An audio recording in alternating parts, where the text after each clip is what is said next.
Friends, good morning and welcome.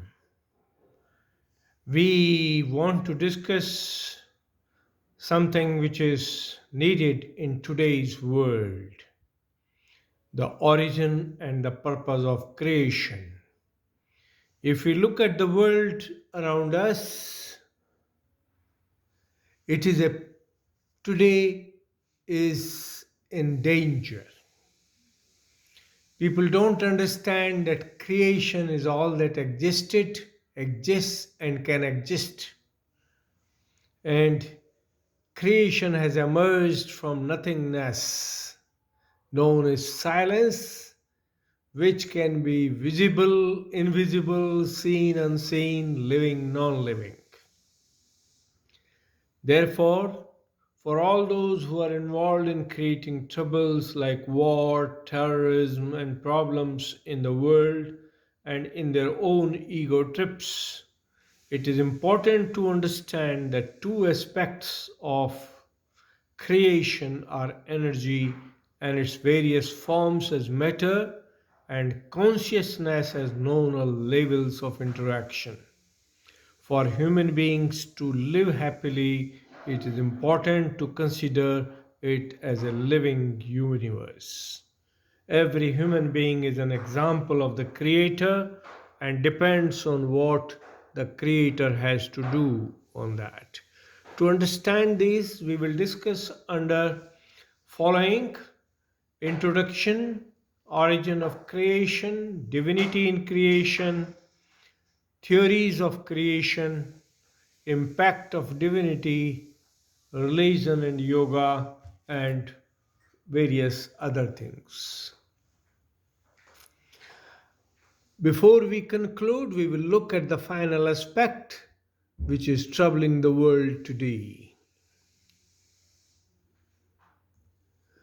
If we see from the why we are discussing, every living wants to live a safe and satisfactory life, and for that safe and satisfactory environment to live is a necessity. Events like war, terrorism are great challenge for peaceful existence. And in this troubled environment, religious prejudices, greed for power and money, and politics which takes advantage of all these and exploits even the religion for destructive ends are great hindrance. Corona has in a way affected everybody and also taught some lessons, but still not many have learned that Creator has his own ways. Therefore, need is to make power hungry and over ambitious to know that living within rules is essential for safe and happy survival. Let us look at what is creator, creation, and human being before we can tell others how to appreciate. If you look at it, the diagram which shows there are two aspects which is basically both are related to the theories of creation. Human being the thinking being, they want to understand everything in terms of something scientific, something explainable, and two major aspects are science and spiritually. Science considers Big Bang as shown in the first part of the slide, which is explosion of energy, but spirituality also accepts the same part but in a different way. Philosophy thinks it is God who manifested as Big Bang and spread in the world as creation. To understand this, Indian philosophy defines same thing which Big Bang thinks as explosion of energy. Indian philosophy shows it as separation of Shiva and Shakti and emergence of Om as its consequence. Therefore, for peace, human beings need to find a balance between science or material and philosophy and spirituality, which is the goal of our discussion today on that. If you look at the philosophical views, because philosophy is the one which is the theory behind the practical, the creation began as shown in the very first item in the slide with silence, a space. There was nothing, it is nothingness. Silence was the fact which was known as Param Brahm, or position of creator in Yoga Nidra. When creator got a desire, it manifested into forms from Param Brahm to coming to Sadashiv, and from Sadashiv going down to Nareshwar, which is shown in second item in the slide, and then moves to the third one, which shows Param Sadashiv, Ardhanareshwar, and emergence of Shiv and Shakti as the final form. But the fourth item, the rightmost item, shows the final shape that Shiva and Shakti from Ardhanareshwar had to separate. And this separation is important as shown in the fourth item, which actually was seen by science as explosion of energy. Shiva is the pure consciousness, Adi Shakti is the pure universal conscious energy, and when two separated, it gave birth to a very celestial sound known as Om, which was seen by scientists as Big Bang and by spirituality as Om. Let's look at this aspect further. In the science, Big Bang was basically explosion of energy. This energy, when spread on all sides, gave birth to matter, which was basically solid, liquid, gas, energy, and space. And when these united in a particular way, it gave birth to a cell, which was a unicellular being known as amoeba, and then the water-borne bodies, land-borne bodies, airborne life forces, and finally the human beings and higher life forms on that. This is what is philosophy sees. This is what spirituality sees, right? This view is material science, which is uh, explained in the science as a scientific view of existence, but philosophy also accepts it, and let us see how philosophy accepts it.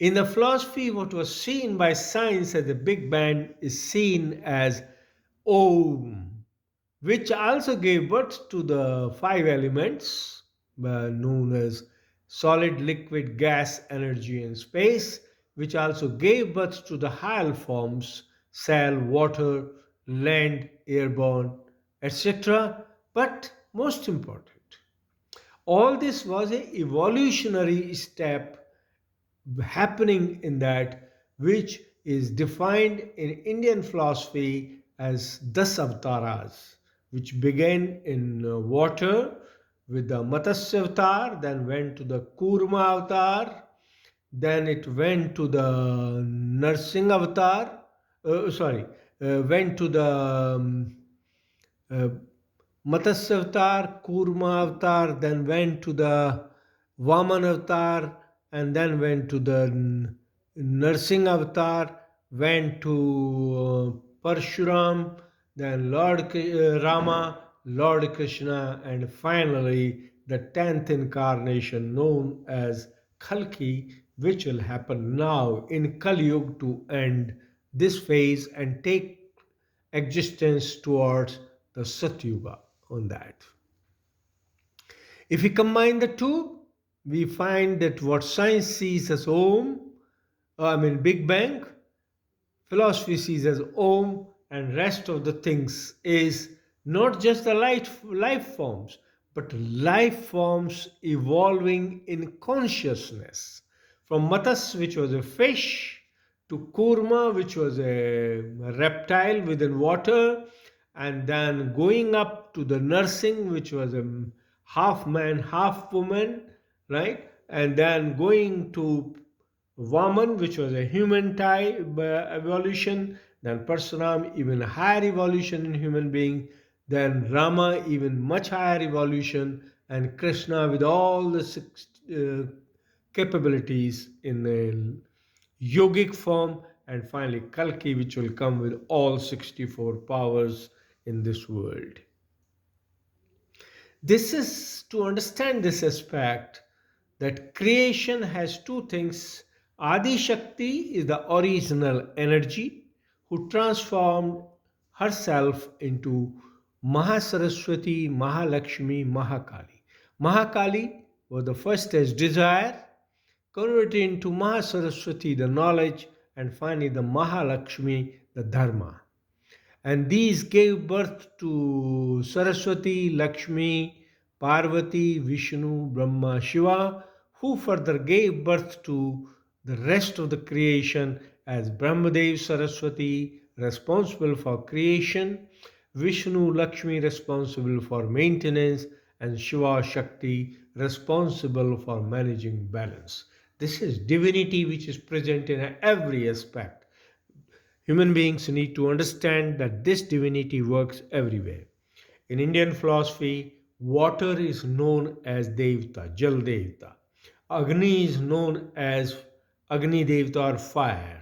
So, like that, every material thing also has a divine aspect assigned by Indian philosophy, right? Therefore, philosophy sees matter and divinity within matter as one, but science does not see divinity and only sees the material evolution and existence, which is the source of trouble today. To understand this, what we have to understand is, let us see this.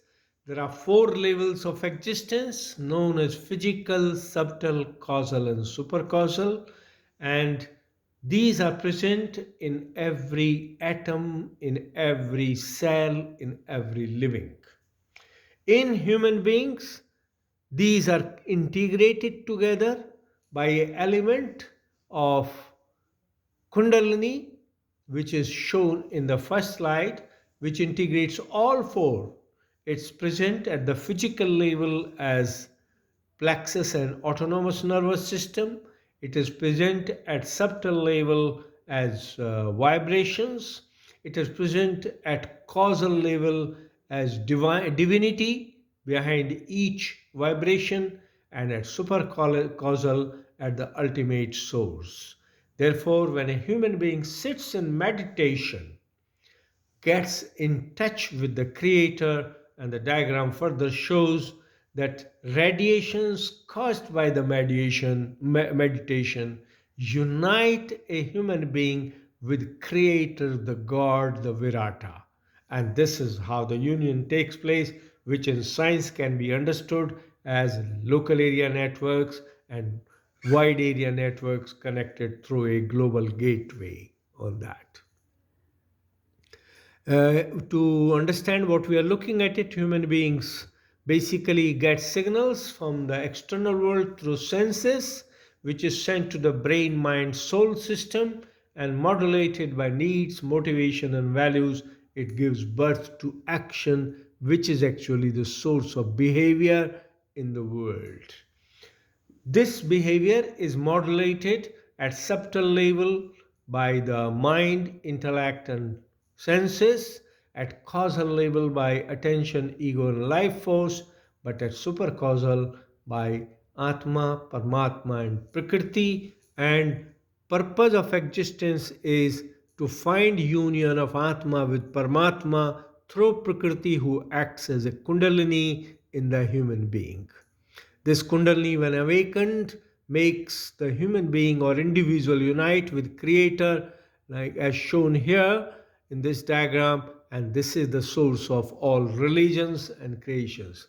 One aspect important to understand it, that religions also have evolved, and it is only today we see different. Otherwise, from beginning of till about 4,000 years back, 5,000 years back, there was only one Dham known as Sanatan, but now we have various forms which need to be understood. Therefore, we need to understand God is the ultimate source of all creation. Science and philosophy are two sides of the same coin. Everybody needs to understand that creation manifests and exists only by the desire of creator, and by understanding this, the world can become a safe and happy place for all to live. God bless all. Jai Hind, Jai Bharat.